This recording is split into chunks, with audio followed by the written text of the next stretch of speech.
Olá, meus amigos, sejam todos muito bem-vindos. Estamos iniciando aqui mais uma edição do Iso é Podcast, a primeira edição de 2024. E eu já quero primeiramente desejar a você um feliz ano novo, repleto aí de muitas realizações, conquistas, que você também continue aqui conosco no Iso é Podcast, que é o podcast dos empreendedores de Franca e região.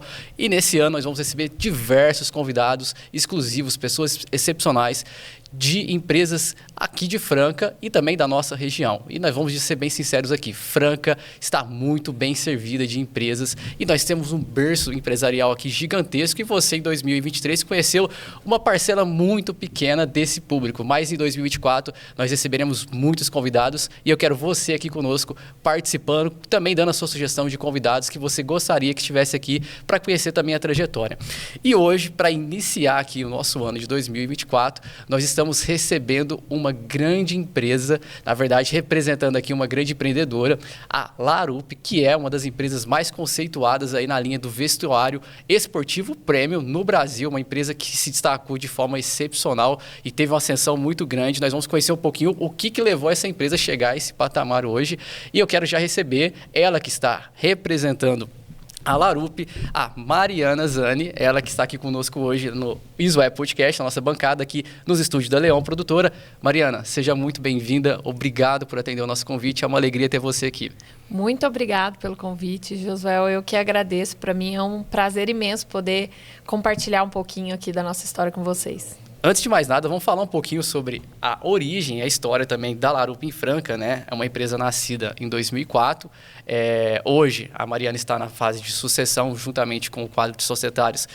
Ao lado dela está ela, o seu esposo, Alexandre Xavier, o Aldo Zani, que é o seu irmão, sim, e a Thaís Zani. Esses são os quadros sucessores hoje, mas quem fundou essa empresa, que também tem, inclusive, uma história, a Mariana vai contar um pouquinho para nós, os pais, né, na verdade, os fundadores, que são o Adriano e a Bereni, que em 2004, a Bereni, você vai falar um pouquinho para nós, teve um despertamento de desenvolver uma linha exclusiva de tecidos, né, de uma linha de vestuário única para nós, pessoas comuns, mas com intenção de proporcionar para nós duas coisas: um conforto e também uma valorização do nosso corpo com peças exclusivas. E eu quero começar aqui com a Mariana já, falando um pouquinho sobre você. Mariana, conta para nós um pouquinho sobre a sua origem, quem é a Mariana antes de hoje se tornar CEO e empreendedora, né? Conta um pouquinho para nós sobre a sua trajetória. Josué, então, a Mariana aí, né, a filha do Adriano e da Berenice, os meus pais fundaram a Larup em 2004. A Larup foi fundada por uma necessidade da minha mãe. A minha mãe gostava de fazer caminhada e como ela é plus size, assim, então ela tinha dificuldade de encontrar uma roupa que tivesse qualidade a ponto de não descosturar, de não dar bolinha ali entre as pernas. Então ela sentia o desconforto na pele. Isso. Então a empresa foi fundada por uma necessidade dela. E ela começou a desvendar esse mercado, né? Então ela começou a ir atrás de tecidos, máquinas, que fizesse sentido para fazer essa roupa para ela. Foram imensos desafios no início, né? Então ela teve a experiência de montar uma roupa e a roupa descosturar, e a roupa dar bolinha, nossa, e a roupa acontecer a mesma coisa que aconteceu com as outras roupas que ela comprava. E em 2004 mesmo, ela foi se especializando, ela foi indo atrás, ela foi buscando até chegar incansavelmente, né, por uma que hoje a gente usa o lema aí da melhor legging do mundo, né, até sim, ela conseguir construir essa calça. E foi com muito trabalho, com muito desafio. Ela se tornou uma pesquisadora, né? Em 2004 que ela foi se desafiando a buscar isso. Eles conseguiram desenvolver essa linha de produto, né, no decorrer dos anos aí, de 2004 até 2008, que foi quando eu entrei na empresa para poder trabalhar com eles aí e começar a pegar um pouquinho de tudo. Na época eu estava cursando administração de empresas. Sou de Franca, né, nasci em Franca, me criei aqui e comecei a trabalhar com os meus pais em 2008. Mas antes disso, contar um pouquinho de mim, que faz, sim, um pouco mais de sentido. Sempre fui uma pessoa muito curiosa, como a minha mãe também, né? Vem, eu acho que de família aí esse processo da curiosidade, esse processo do se descobrir. Então, para mim, fez muita diferença na minha vida tudo que a gente quer saber sempre está aprendendo, né? É extremamente desafiador a gente sair da zona de conforto para procurar coisas novas, só que isso sempre me fascinou, isso sempre me motivou a todos os dias estar buscando por algo que eu conseguisse aprender desde nova. Então, desde a época da faculdade, vamos dizer assim, em 2008, quando eu comecei na empresa, eu estava cursando administração de empresas na Unifran, na Universidade de Franca, que me deu grande bagagem para eu começar a entrar nesse mundo empreendedor, né? Me ajudou bastante. Sua base. Sim. E em 2008, quando eu estava na faculdade, junto com os meus pais ali na empresa, começando a entender como que funcionava ali o negócio, foi muito bacana, porque o meu case dentro da empresa eu levava para a faculdade. Então, os meus mentores na época ali foram os meus professores. Vamos dizer assim, a parte empírica você estava realmente executando ali, né? Sim, foi muito legal, porque os problemas que eu tinha no dia a dia da empresa, que eu entrei na parte administrativa da empresa para começar, então entrei no financeiro, no departamento pessoal, em compras, RH. Então era tudo que eu estava estudando na época, né? Então fez muito sentido quando eu comecei a levar as minhas dores, as minhas dificuldades para os meus professores. Até teve uma época que eu falei para o meu professor, eu falei, não, você vai ter que ir lá na empresa, você não está entendendo essa minha dificuldade aqui no financeiro, porque daí eu tenho que convencer meus pais, que eu tenho que lançar, que eu tenho que organizar, que eu tenho que me planejar. Ele pegou e falou, não, calma que a gente vai te ajudar. É aquela coisa do o teórico está sendo muito bom aprender, mas a prática eu preciso saber como aplicar isso daqui. Sim. Vem me mostrar. E aí foi muito bacana quando você começa a colocar no dia a dia, quando você começa a ver o que você está estudando na faculdade, fazendo sentido. Então, eu acho que faz muito sentido essa questão do estudo, né? Da gente sempre estar se atualizando. Para mim, fez muita diferença na construção aí da empresa, para ajudar a empresa a se desenvolver, né? Porque a empresa, eu acho que ela eu comparo muito com um ser humano, assim, eu vejo. A empresa, ela nasce, ela vai crescendo e você precisa ir dando as orientações para ela, você precisa ir ajudando ela a se desenvolver. Então, para mim, desde que eu me formei em 2010 e aí comecei a trilhar sozinha assim, os meus caminhos da empresa, sem os meus professores, né? A gente erra muito, a gente aprende muito. Então, erra rápido, corrige rápido. Mas eu vejo que a construção disso tudo e fazer essa gestão do tempo também, né, Josué? Sim. Porque eu tinha empresa, eu tinha minha vida pessoal. Na época, para mim, era muito difícil, porque às vezes eu era a única que trabalhava no negócio, vamos ativamente dizer assim, né? Na época da faculdade. Então, era difícil até para conversar com os amigos, porque às vezes ninguém estava no mesmo tempo que o meu. Sim. Então, eu tinha dificuldade até nas minhas amizades, vamos dizer assim, porque as minhas amizades do colegial, a maioria das minhas amigas foram tudo fazer medicina e eu já estava trabalhando, já estava tendo que fazer as coisas acontecerem. Então, assim, muda muito o círculo de amizades, muda muito, a vida toma outras proporções, outras escolhas, dependendo de como que você faz. Só que eu vejo que tudo para o crescimento é muito válido, assim, foi muito gratificante. Realmente. E aproveitando, já falando do ciclo, eu fiquei agora curioso e intrigado aqui. A gente tá aqui nos bastidores com a gente também, viu, pessoal? O esposo, o Alexandre aqui, nos prestigiando com a presença. Eu quero saber como, inclusive, fiquei curioso aqui, viu, Alexandre? Como é que o Alexandre surgiu, então, no caminho seu aí? Porque o seu ciclo estava bem restrito ao trabalho. Né? E aí, como você colocou esse outro ciclo? Você falou dos amigos. Agora, um relacionamento ainda é uma coisa mais ainda, vamos dizer assim, uma incógnita, né? Sim, foi muito legal, porque o Alexandre estudou comigo na faculdade. A gente fazia faculdade juntos, mas a gente só se encontrou realmente depois em uma festa da faculdade, depois que a gente terminou. A gente, depois você só viu na festa numa vez só, né, Alexandre? Isso. Foi uma ocasião, você falou, essa ocasião tem que aproveitar. Foi a oportunidade que foi criada. E daí a gente teve uma festa após a formatura, que a gente acabou se encontrando. E depois a gente aí já marcou um encontro entre os amigos da faculdade. E aí a gente já começou a conversar. E até que em 2015 a gente se casou. E o Alexandre, o meu sogro, né, também, o Alexandre a família dele tem outra empresa, ele trabalhava com os pais dele na Padaria Estrela, né? Sim. E quando a gente se casou, eu tenho um exemplo dentro de casa que os meus pais sempre trabalharam juntos. Sim. E daí eu falei, Alexandre, vamos trabalhar junto, vem trabalhar comigo na Larup. Aí gera aquelas dúvidas, gera aquelas inseguranças, mas tipo, nossa, vocês acabaram de casar, vocês vão trabalhar junto, isso não dá certo, vocês vão brigar muito. Mas, graças a Deus, pra gente fez muito sentido trazer o Alexandre, porque era aquela questão. O Alexandre, na época que eu estava de férias, era a época que ele mais trabalhava. Porque o comércio, vamos dizer assim, exigia o varejo, Sim. o comércio. Era a época que a indústria estava de férias e ele estava trabalhando. Eu falei, a gente não vai se encontrar se a gente ficar casado e ter uma vida assim. Porque, desde o princípio também, a prioridade para mim sempre foi a família. Sim. Eu prezo muito por isso. Eu falei, meus filhos não vai ter pai final de ano.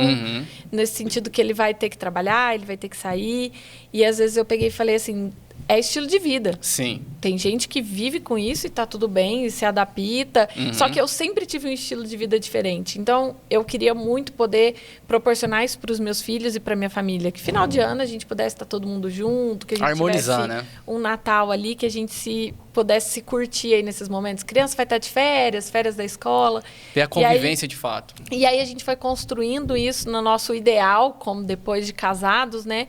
O Alexandre também achou que fez sentido isso para ele. Ele falou assim, pensando por esse lado, pela nossa família, vale a pena o desafio, né, Alexandre? Ou seja, tem algo acima da gente que é mais importante. Eu falo primeiramente Deus, depois a família. Sim. Eu prezo muito por isso, além dos negócios, além do trabalho. Eu acho que a gente tem que estar sempre ligado nessas primeiras fontes, que vai ser quem vai dar o direcionamento pra gente. Realmente. Que eu acho que uma família bem estruturada, a gente prezar por essa construção já desde o início, que para mim sempre foi um princípio muito grande, desde do começo ali do casamento, já priorizar a família, é o que dá grande força para a gente conduzir os negócios e é o que dá grande força para a gente lidar ali, acordar cedo e Sim. enfrentar novos desafios todos os dias, né? Torna um combustível, né? Porque a vida do empreendedor é essa, é enfrentar esses desafios. Então, eu vejo que a construção da família, ela dá esse combustível, ela Sim. dá essa força e ela faz com que tudo se torne pequeno. E o que a gente já percebe no discorrer do nosso assunto aqui, nosso bate-papo, é que essa construção tem uma grande diferença do que você construiu pessoalmente para depois algo a dois. A gente fala um pouquinho sobre a origem, né, da Larup em si, principalmente com a Berenice, sua mãe, mas a gente queria saber um pouquinho aqui. Você acha que o conceito da Larup inicialmente foi justamente na questão da durabilidade, do conforto, da sofisticação, mas esse conceito, ele foi se amoldando a outras gerações? Como que foi moldando esse conceito da Larup nas gerações? Josué, o princípio, sim, no início, foi a qualidade, foi essa questão do acabamento, que a minha mãe sempre foi extremamente exigente com isso, tá? E juntamente o meu pai, junto com ela, com a parte de posicionamento de marca. Então, a minha mãe com a exigência de produto e o meu pai mais ligado na parte de vendas e marca, que era mais o foco dele, né? Mas a Larup, desde o princípio dela, além dela ter nascido dessa necessidade da minha mãe, vamos dizer assim, a gente sempre prezou por um estilo de vida. Porque eu acho que por trás da roupa, a gente vem de um estilo de vida. Então, quem vai usar essa roupa, vai usar em que momento? Vai usar para quê? Então, o principal legado da Larup que a gente quer construir, que a gente quer deixar, porque eu falo que a marca é eterna, né? Sim. E nós não somos eternos.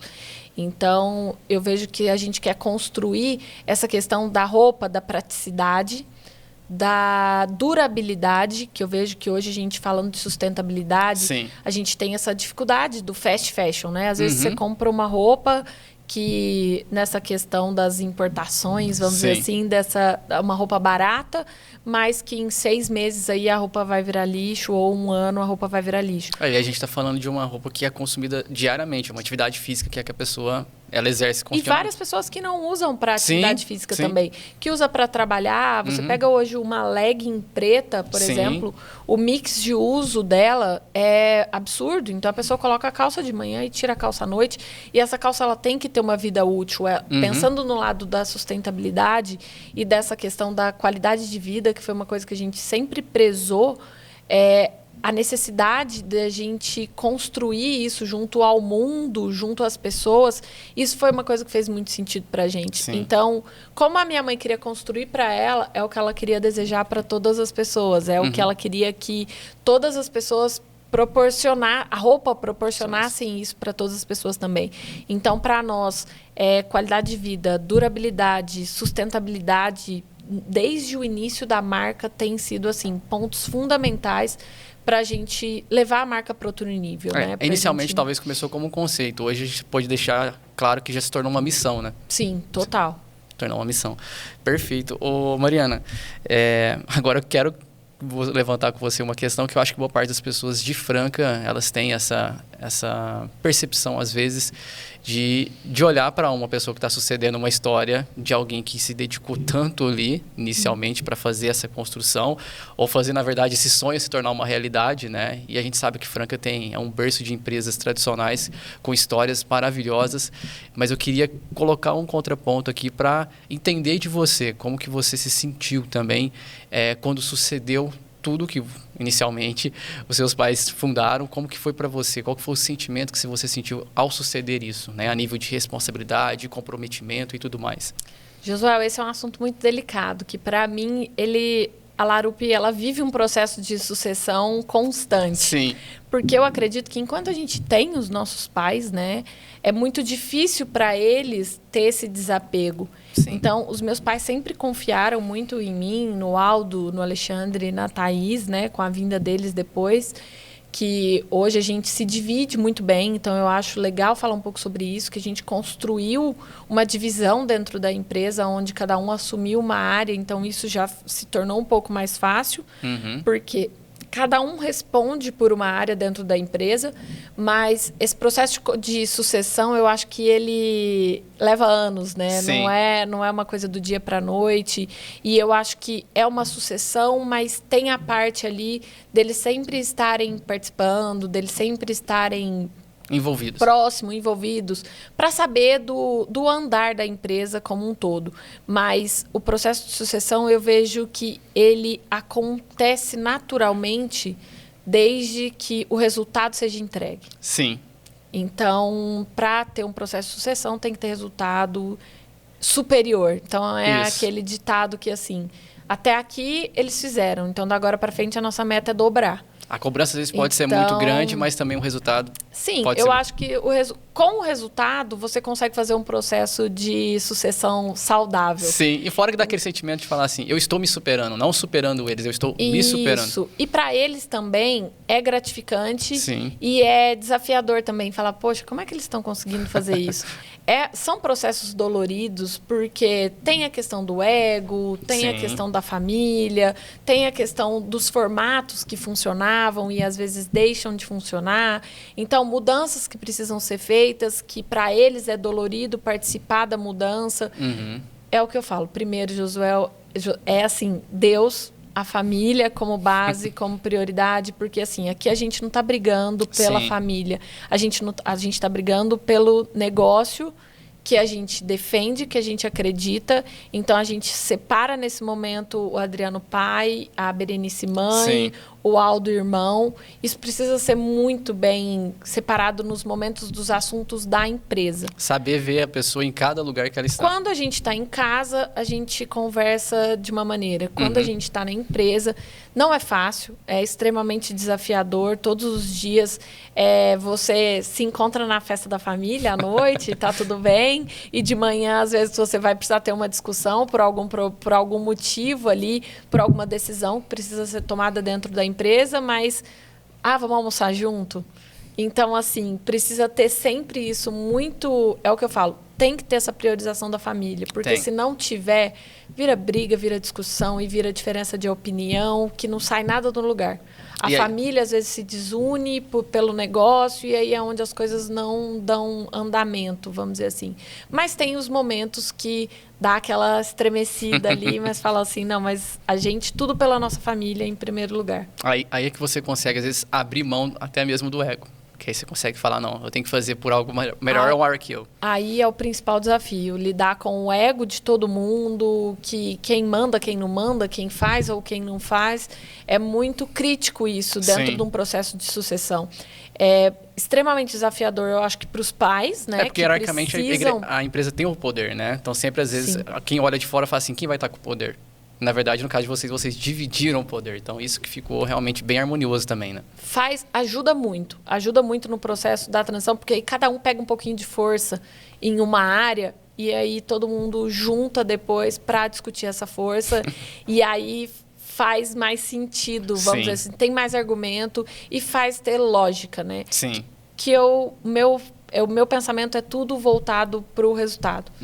Se tem resultado, se a empresa está crescendo, se está num primeiro momento, mesmo às vezes com desafios, porque precisa ter mais investimento, precisa falar de tecnologia, que hoje é um desafio muito grande para falar às vezes, nesse processo de sucessão, porque quando você entra com assuntos de tecnologia e às vezes os pais têm a dificuldade de entender ali, mas será que isso vai dar certo? Tecnologia, o investimento é alto, é caro, e defender isso num processo de sucessão é extremamente dolorido, é extremamente delicado, mas funciona. E a tecnologia ela é uma realidade presente em todas as empresas hoje. Muito. Então, quando a gente pega a parte da inteligência artificial, do marketing, da comunicação, os meus pais sempre foram muito abertos para a questão do marketing, para o posicionamento da marca. Mas quando a gente vê que, às vezes, eu tenho amigas também que tem, mas meu pai não acredita, que tem que aparecer, que tem que tirar foto, que tem... Hoje é questão de sobrevivência. Então, se a gente ter essa questão da pessoa associada à marca, então construir isso tudo, para mim é muito gratificante, é muito bacana, mas é extremamente desafiador ali no dia a dia mesmo na prática. A exposição acaba sendo natural, né? Porque você está crescendo com a empresa, você vai ter que acabar também sendo exposto com ela. Você falou de tecnologia, a gente vai deixar até uma sugestão aqui, só para dar uma pausa aqui no assunto, para deixar a Mariana tomar uma água. Eu quero sugerir para você assistir um episódio sensacional aí da Speedboard, do Samuel Salomão. Se a gente for falar disso aqui em Franca, boas pessoas, na verdade, a maioria das pessoas ficam pasmas, Mariana, quando ouvem saber que Franca tem uma empresa que realiza pelo iFood transporte e entrega via drone. É uma tecnologia real. É real e é de Franca, uma empresa francana. Então, inclusive, está aqui. Não deixe de conferir esse episódio incrível aí com o Samuel Salomão da Speedboard. Mariana, voltando aqui, queria que você falasse um pouquinho agora para a gente trazer aqui dentro também da nossa conversa. Creio que boa parte já estão se inteirando um pouquinho e gostaram do que você compartilhou. Mas para aquela pessoa que é empreendedora, aquela pessoa que está iniciando o seu negócio, aquela pessoa que já está atuando, talvez há um longo tempo aí, como empreendedora, eu queria que você falou um pouquinho das dificuldades, dos gargalos, de que o empreendedor vive, mas eu queria que você resumisse o seu sentimento hoje, em resumo da sua caminhada como empreendedora até aqui, né? Você falou desde 2008, quando você formou, para 2012, e aí depois você começou a exercer isso. Como que você resumiria o sentimento de hoje ser empreendedora e de tudo que você até aqui já construiu? Josué, primeiramente, eu acho que Deus. Porque muita fé, um querer muito forte, uma vontade dentro da gente, vamos dizer assim. Porque se você sonhou, você consegue realizar. Sim. Então, se existe um sonho, que assim, a gente nunca pode parar de sonhar. Eu vejo a Mariana de 2008 e a Mariana agora, o que move a Mariana é um sonho. Como eu te disse agora, meu sonho é que a Larup seja uma empresa mundial, que eu consiga levar a Larup para o maior número de países possíveis no mundo, vamos dizer assim. É meu sonho. Então, é desafiador? Sim. É extremamente desafiador. Então, fazer no Brasil já vai ser um sonho absurdo. Se a gente conseguir que Larup chegue aí em cada cantinho do Brasil, que a gente já tem esse projeto, agora já está em andamento e está começando a funcionar, está engateando, está super legal. Então, assim, a minha mensagem para quem está começando é sonhe. Sonhe que você vai conseguir realizar. E trabalhe duro para que você consiga colocar pessoas que sonhem junto com você. Porque eu vejo que o maior desafio hoje é trazer essas pessoas para sonhar junto com a gente. Porque sozinho a gente não consegue construir nada. Sim. Então, o desafio é o máximo de pessoas possíveis progredindo e sonhando junto com a gente. Pessoas que tenham esse querer, pessoas que queiram evoluir. As pessoas que precisam estar junto com você no começo, no meio e durante todo o processo. Sim. Porque se você está sonhando e as pessoas não estão sonhando junto com você e não estão acreditando e não estão realizando, porque o que move o mundo, o que move as pessoas, o que move a gente é esse desejo, é essa vontade de querer estar melhor, é essa vontade de querer prosperar na vida. De evoluir. Que a gente consiga prosperar e fazer outras pessoas prosperarem junto com a gente. Sim.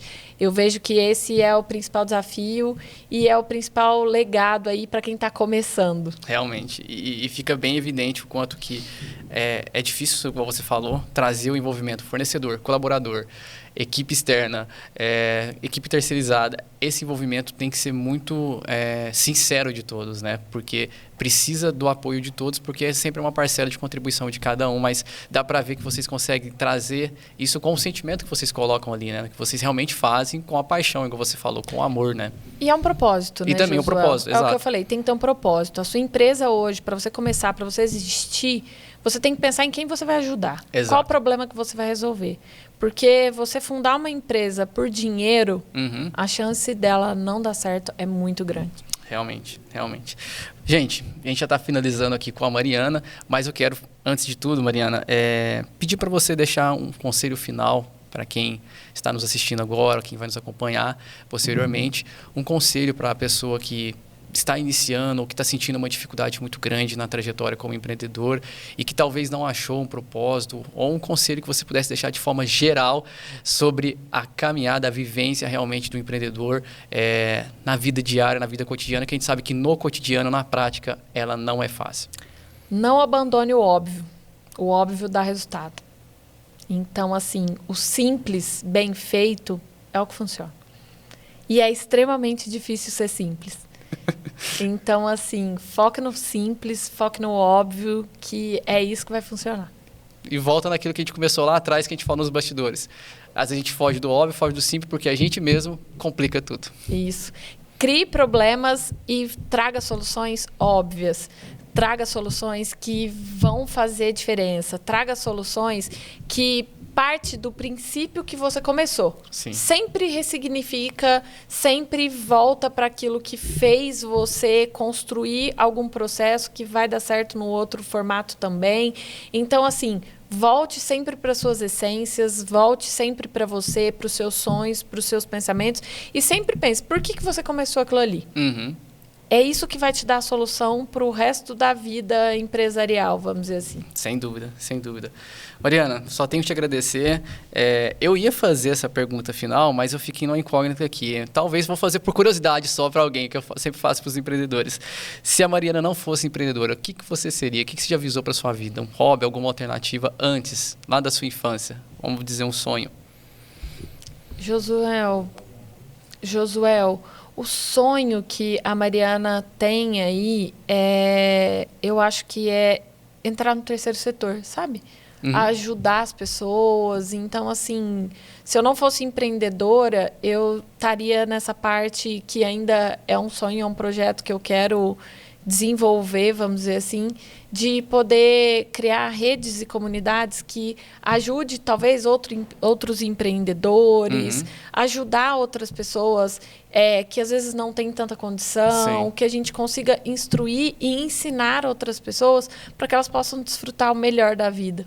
Eu acho que... Fazendo aquilo que você falou, com a curiosidade você adquiriu o conhecimento e com o conhecimento você quer compartilhá-lo. Isso mesmo. Maravilha. Fiquei muito feliz de você estar aqui. Assim, fiquei ainda mais admirado agora com você, com o Alexandre, com a história de vocês, ao ouvir um pouquinho mais. E fico realmente aqui na torcida para que vocês continuem crescendo mais. Você sabe que nos bastidores a gente, de uma forma ou outra, também contribui, né? Principalmente eu vou falar um pouquinho aqui, se a gente não pode esquecer, né? A gente tem um grande apoiador, que é a BART, que é a gestão tributária, essa empresa também francana hoje consolidada em São Paulo com a sede, né, especializada em gestão tributária. E eu vou dar só uma pincelada de uma informação que eu acho que boa parte das pessoas francanas, quem está no meio aí jurídico, quem está no meio tributário deve ter ouvido falar. Não vou citar o nome, mas uma empresa muito grande do varejo de Franca teve um lucro de 345 milhões, sendo que ela iria ter um prejuízo de 140 milhões. A projeção era de ter um prejuízo de 140 milhões no ano e, através de um planejamento tributário de 4 meses, essa empresa teve um lucro de 340 milhões. Então, vale vocês se inteirarem de que estou falando aqui da Bart como uma empresa de referência porque é um parceiro nosso. Mas quando você faz, igual a Mariana falou, você preocupa e atenta com todos os aspectos da gestão da sua empresa, há muitos pontos que beneficiam, ajudam e auxiliam a sua empresa. Então, a gente deixa aqui para você o site da Bart, que está aqui no link abaixo, para você depois também conferir um pouquinho de tudo que a Bart tem, das atividades que a Bart exerce para várias empresas aí de Franca e também do Brasil e também do mundo. Você ia pincelar algo aqui, ô? Eu ia falar que essa parte tributária, o tanto que é desafiador e extremamente importante, né?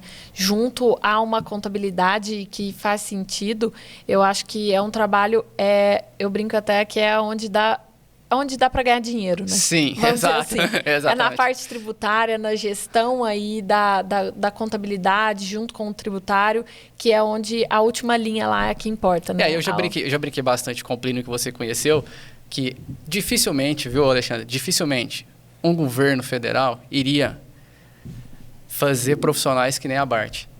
Sim. Porque são pessoas que auxiliam a empresa contra o que o governo às vezes não faz contra as empresas. Então, a gente vê que a Bart, ela, nesse sentido, a gente falou da tributação, e eu vou dar um adendo aqui para depois dizer que a gente não foi um veículo, um meio de comunicação que não informou. O Brasil já está enfrentando um processo de uma reforma tributária que terá uma mudança gigantesca em vários sentidos. E já auxilio aqui no sentido de dizer o seguinte: você que é empresário, atenta para isso agora. Por mais que essa mudança vai ser efetivamente em 2027, 2028, você precisa entender o que isso vai fazer, esse processo, para que você já esteja preparado. Josué, eu vejo que as pessoas têm muito medo dessa parte tributária. Muito. E não precisa de ter medo. É uma questão de entregar na mão de quem confia e acreditar que juntos vocês possam entender isso da melhor maneira possível, porque a parte tributária ela é necessária, ou seja, quanto mais imposto você paga, significa quanto mais você está faturando. Exato. Né? Então, e essa questão do pagar o imposto, fazer essa gestão do pagar menos, né? Sim. Dentro de condições legais, dentro de maneiras lícitas, tem muitas opções para poder fazer essa gestão tributária aí da melhor maneira possível. Não precisa ter medo, vamos dizer assim, é um pouco assustador no início, mas a gente passou por isso. É melhor você ter a ciência de como isso pode ser feito, ter informação disso, do que às vezes ficar naquela incógnita, naquela dúvida. Por que eu pago mais? Por que eu pago menos? Que é melhor você ter realmente a clareza. A clareza é a melhor coisa. E essa parte da gestão tributária ali dentro do balanço, dentro da DRE, ela faz muita diferença lá na última linha do resultado da empresa. A margem fica bem diferente no final. Sim. Mas, Mariana, Josué, e essas sacolas aqui? Eu trouxe um mimo para você. Olha, agradeço. Tá? Muito obrigado em agradecimento aí. Depois eu vou tirar uma foto lá, viu, pessoal, convite, desses itens, e aí vocês conferem lá no Instagram do ISO, que ok? eu fiquei super feliz de estar aqui com vocês, de poder prestigiar o programa de vocês. Para mim é muito gratificante poder compartilhar um pouquinho aí da nossa história. Maravilha. Te agradeço também. Agradeço ao Alexandre pela presença aqui. Muito bom ter vocês. E, pessoal, a gente agradece você que esteve acompanhando aqui. E até a próxima edição do ISO Podcast.